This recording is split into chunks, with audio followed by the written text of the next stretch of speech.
Attention Getters Part 6, and this one is my favorite. I saved the best for last. My favorite is telling a story.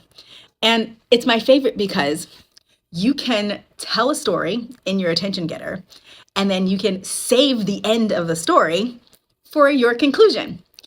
The best things about introductions and conclusions is that whatever you do in your introduction, you should mirror that in your conclusion.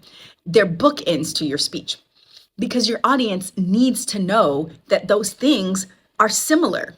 You do the repetition so that they get it. It kind of reminds them that, oh, I hear that from the beginning. Oh, I heard it again at the end.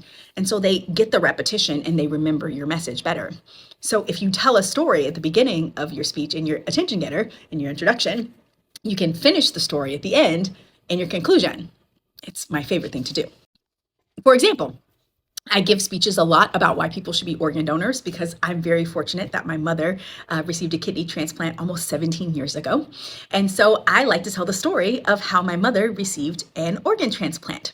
And I begin by saying that my mother I like to tell the story about how my mother was 21 years old and was diagnosed with polycystic kidney disease just after she gave birth to me at the age of 21. And then 19 years later, she was placed on kidney dialysis, and she was on dialysis for 6.5 years. It was one of the scariest things I ever had to witness my mom go through.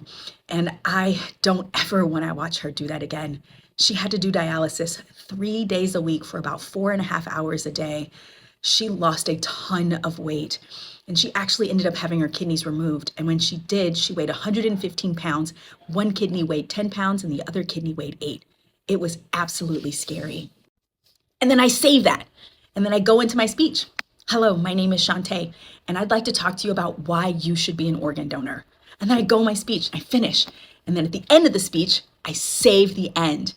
And it's great. Stories are fantastic attention getters. They draw the audience in and they wait to the end and they track all the way through. And then at the end, you give them the payoff with the end of the story. Well, folks, I am happy here to tell you the end of the story that 17 years later, my mother received a kidney transplant. She was on dialysis for 6.5 years, and a family wonderfully decided to donate their son's organs, and my mother received a transplant, and she is happy and healthy, and I'm happy to tell you she is healthier today than she ever has been. So, folks, stories are fantastic attention getters. They are great. They help your audience stay in tune to your speech, and they will listen the whole way, waiting for the buy-off at the end. So, stories, use them. They're great attention getters. You will thank me later. Stories.